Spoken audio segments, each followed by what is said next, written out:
Welcome back to the Crypto's Key Conversation. Throughout this video, we're going to cover various amount of topics. We're going to be looking at the library case in comparison to, the Ripple versus SC case. As we know, watching these videos on this channel, we've been covering kind of the SEC versus the library stuff that's been going on. So we're going to take a look at some tweet threads there.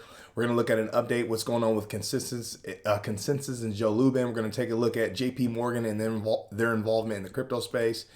Going to look at some Ukrainian updates and then some other updates that's going on, some more positives within the space. But looking at CoinGecko here, we're currently sitting at a $1.83 trillion market cap, currently up 1.9% for the day.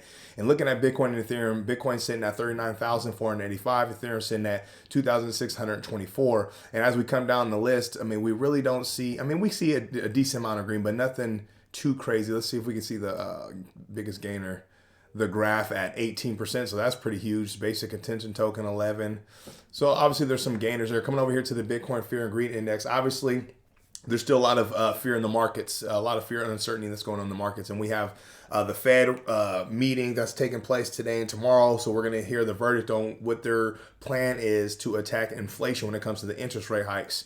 So, with the Russian-Ukrainian stuff that's going on, with Jerome Powell and the Fed and all these other narratives that's been pushing us, we've been in this extreme range for some time now. So obviously we're down 2 points just from yesterday. Now we're at a 21. So coming on here, let's go into the topics of discussion. I wanted to cover this first one from Johnny Deaton, where he's having this interview with Jerry Kaufman from Library. He's the CEO of Library. He says this is why the Ripple XRP and the Library LBC case are important. If the SEC is successful, all cryptos are securities. ETH investors should pay close attention to both cases. Based on the SEC's reasoning, if LBC is a security, then ETH is without question a security. So let's take a listen into this. Yeah, this is a funny thing that happened when the SEC compelled me to give testimony. Is they're asking about, they're asking me things like, so library wasn't done yet.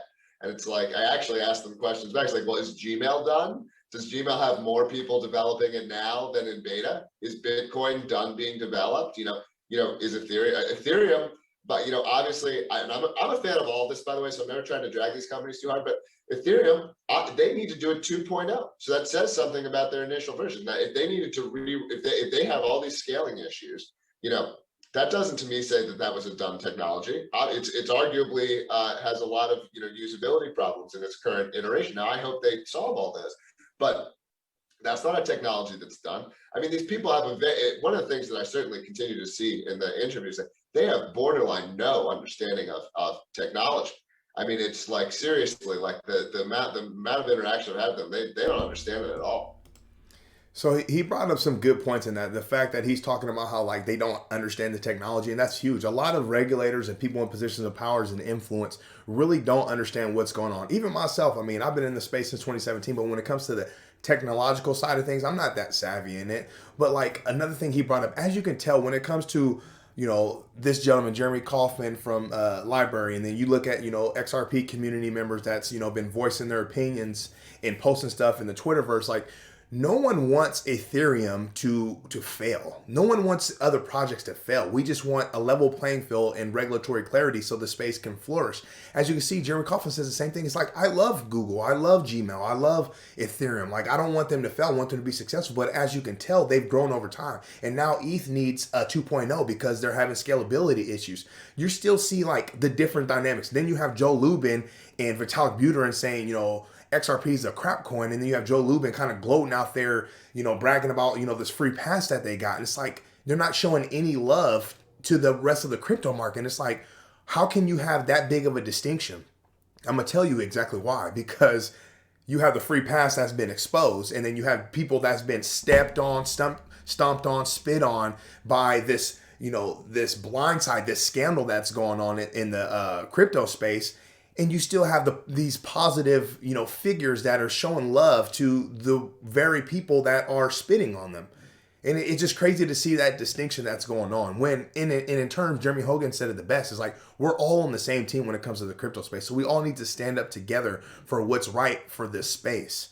But I just thought that was pretty powerful how he's bringing these things up. Now, coming over here, this from Crypto Law's Johnny Deaton's Crypto Law US. It says, outgoing SEC advisory committee member fires off criticism to Gary Gensler on his handling of digital assets as he leaves his position. So this is JW very. Before I play this, I want to. Before I play this, he says, upon my term ending on the SEC Advisory Committee last week, I took the chance to give Chair Gensler some strong words about his abuse of digital assets. Check out Gensler's response. So he's going to speak his mind here, and then Gary Gensler is going to come in at the end here. So let's take a listen in. Urge the SEC to consider the proposal I offered by way of a public rulemaking proposal for the SEC to open public comment with respect to digital asset regulation. Doesn't commit the SEC to doing anything, but my digital asset regulation Genesis block proposal would offer the commission the collective wisdom of crypto lawyers, digital asset lawyers who've been working diligently on these issues. We encounter that nuance in our IAC hearing on this. I encounter it in my securities law regulation course.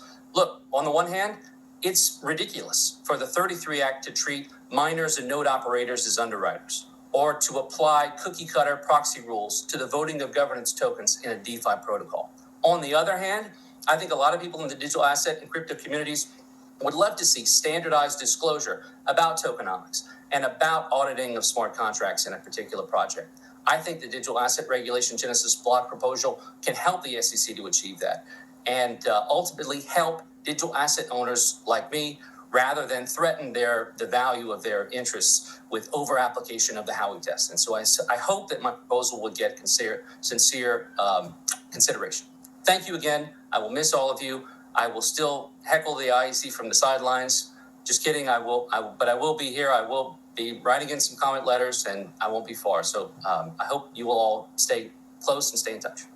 Can I just, please, Chris, Paul and JW, I hope that you're not going to go that far away, and we can only help you a long and healthy life, JW, because your input, even if sometimes we disagree, I've found your input, and I look forward to hearing more, is always informs the debate and is it's thoughtful, and so keep coming to us with the issues. On competition, by the way, back to the.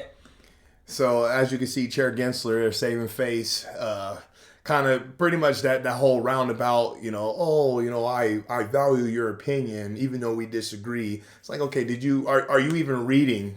You might be hearing what I'm saying, but are you even reading kind of what I'm laying out here? It's crazy that, this gentleman right here, J.W. Verrett's talking about, the application of, or the over application of the Howey test, and putting it in a broad general sense, like a blanket, throwing it on the crypto space. You're talking about something that was long time ago, trying to bring it into crypto regulations, but you're not even properly regulating. You're regulating by enforcement. So that's the overwhelming problem, is we need to level the playing field. We need regulatory clarity so the entire space can operate on the right side of the law, the right side of history, so it can prevail and this space can be healthy. So I appreciate J.W. Verrett for that. That's absolutely massive that he had kind of called him out right there. Coming over here, Johnny Deaton, he's responding to Stephen Huber here on this tweet thread here. So it says, the SEC has made another 180-degree turnaround. 3 weeks ago, the SEC claimed that the Estabrook notes were only relevant and Garlinghouse's motion to dismiss was denied. Now the SEC claims that Estabrook notes are irrelevant because the motion to dismiss was denied. I'm tired. Johnny Deaton says, I've said from the day they responded to the writ of mandamus until now, the SEC attorneys are 100% transactional with their arguments. Each argument is a new one, and nothing they've argued before is relevant. I've never seen so many inconsistent arguments in a single case. So we covered this in our past video. We were talking about, obviously, we have the verdict that came out. I think it's from Judge Torres, was denying the SEC's strike of Ripple's fair notice.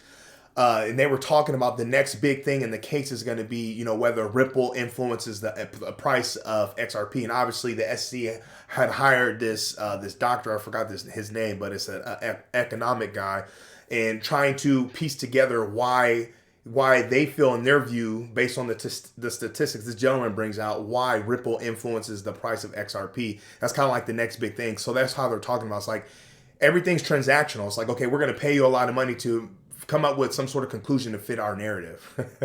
The crazy thing, though, is when you have the truth on your side, you ain't really got to worry about none of that stuff. You're not backed in the corner because you have the truth on your side. You have the facts on your side.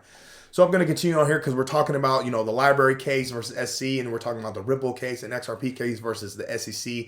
Now we're coming over here. We're going to bring in Joe Lubin a little bit. So obviously Joe Lubin and Consensus. It says Consensus raised $450 million in Series D funding, doubles valuation in 4 months. Next, it says, quote, next round will be our Series ETH, where we will assist investors in getting fully crypto native, says Joseph Lubin, the founder and CEO of Consensus. He says, quote, I think Consensus has broad and deep capabilities machine for decentralized protocols ecosystems, able to rapidly capitalize at scale on fundamental new constructs that emerge. This view has resonated with our crypto native and growth investors in the Series D that will enable us to execute powerful growth strategies. So I can see just like a bunch of just like word barfing here, and he uses this constructs and decentralized protocol ecosystem. Like he uses that a lot in his verbiage and his interviews and when he speaks, and it's to build this narrative. He was talking about he builds like this reality based off of what they say and how they present themselves. So he's building this reality to where this becomes reality. So that's pretty much why they utilize this, these words and stuff. So for us that's been following, the Ethereum Free Pass timeline, Joe Lubin and all his words and all his shenanigan and his gloating on all the videos, it's quite evident why these are major terms that he uses anytime that he speaks. But I wanted to bring this up because it's like, this is progressing, consensus layer or Ethereum 2.0, formerly known, but now is known as consensus layer, is still going full steam ahead. They still have their stake and rewards, and just they're going without friction, while library and Ripple and XRP are under scrutiny and under the microscope at the SEC, which is crazy. And keep in mind, I invest in Ethereum. We love Ethereum, but it's just like, okay, where's the leveling the playing field? Where's the regulatory clarity that we need? And speaking of consensus and Ethereum, we all know from the Ethereum Free Pass timeline that we've all put together as a community, it's like we know JP Morgan was with Ethereum from the get-go before they actually rolled out everything in regards to the ICO. So now we have JP Morgan right here. It says JPM, from crypto skeptic to joining the metaverse, a thread on their journey. So come down here, it says 2014, Bitcoin is a terrible store of value. 2015, Bitcoin will not survive. 2016, Bitcoin is going nowhere. And now we got in 2017, Jamie Dimon says the crypto won't end well, calling it a fraud. Additionally, he added that he would fire employees who trade Bitcoin. Okay, whether it's Bitcoin or not, it's just they're pushing this narrative of like, hey, don't do this. But then in the backgrounds, they're accumulating, they're building their reserves, and they're kind of loading themselves up. So it says, this is from a headline from Delivering Alpha, says JPM CEO Jamie Dimon says Bitcoin is a fraud that will eventually blow up. 3, however, in 2019, JP Morgan begins a crypto journey with its own crypto. They unveiled the JPM coin, enabling 24/7 business-to-business money movement, which is so-called the, I'm not even going to get into it. We all know about it. It says 4, in 2020, JP Morgan extends banking services to Bitcoin exchanges and creates its blockchain unit. In February 2021, JP Morgan stated that Bitcoin could make 1% of investors' portfolio. In June, JP Morgan expresses interest in giving a wealth management clients access to crypto funds through its advisors. In January of 2022, JP Morgan report compares Bitcoin to gold. It stated Bitcoin possesses 6 advantages and 2 disadvantages over gold. In February 2022, it releases a report stating that the NFTs will likely dominate the digital asset space. It also stated that Bitcoin's fair value was $38,000, but that it could reach $150,000. On the same month, JP Morgan becomes the first bank to join the metaverse with a virtual decentralized lounge. And then, however, its CEO still remains a bit skeptical of crypto, saying that they aren't real currencies. So it's like, okay, the writing's on the wall. So it doesn't matter, what JP Morgan and their CEOs and, all these big players are saying. It's like, we see the writing on the wall. Crypto, Bitcoin, crypto digital assets is here to stay. So it's like, that's cool. They can kind of be wishy-washy, but like the people that are really, in this space, learning as much as they possibly can, trying to stay up on the news and the updates of these projects, these protocols and all this stuff, is like, we know where this is going, okay? So they can say what they want and try to, FUD people out of the market, accumulate, behind closed doors, give the head fakery and the juke moves to everybody else while they're, on the other end, buying up all the assets that people are selling out of fear. I mean, the writing's on the wall. This isn't going anywhere. So coming over here, this is a positive from Cointelegraph. It says Ukrainian government launches crypto donation website with FTX and Kuna and Everstake. Excuse me. So we all know that there was a tweet that came out from the Ukraine. They have their own tweet, and they were kind of had their digital asset wallet set up there to where you can send donations. So it's cool that they're actually launching a donation website. So kind of making it professional. And I would see, more user friendly. It says users have sent more than 48 million USD in crypto to government wallet addresses, roughly 24% of the platform's 200 million goal. So, I mean, that's a huge positive. And obviously, Ukraine's dealing with a lot with the Russian government right now. This is from Crypto Potato. It says crypto will redefine the financial world, PayPal CEO says. So coming out here, some quotes. It says the intersection between CBDCs, stablecoins, digital wallets, and enhanced utility of payments through cryptocurrencies is not just fascinating, but I think will redefine a lot of the financial world going forward. I'm very excited about what crypto and digital ledger technology can do to the financial system going forward. I think the initial things that everyone thinks about crypto is buying and selling it, and what the price of Bitcoin is going to be tomorrow. That's the least interesting part of digital asset currencies to me. It comes out here and says, we are exploring a stablecoin. If and when we seek to move forward, we will of course, work closely with relevant regulators. So hopefully hopefully soon, with Biden's executive order and kind of how things are progressing forward, hopefully we get some regulatory clarity. So, all industry players are going to know how to move forward in the right way, on the right side of the law. This is from Bitcoin Magazine. It says, new Mexico's third richest man plans to begin mining Bitcoin from his power plant by July, which is huge. And this last one here says from Blockworks, Visa, we envision a future in which your crypto address becomes as important as your mailing address. Writing's on the wall, people, okay? I'm going to continue to say it. We are so early, okay? I know it's annoying. I'm going to continue to say it. We are so early to this party. The writing is on the wall. Bitcoin and crypto are here to stay. With all that being said, stay strong out there. Be safe.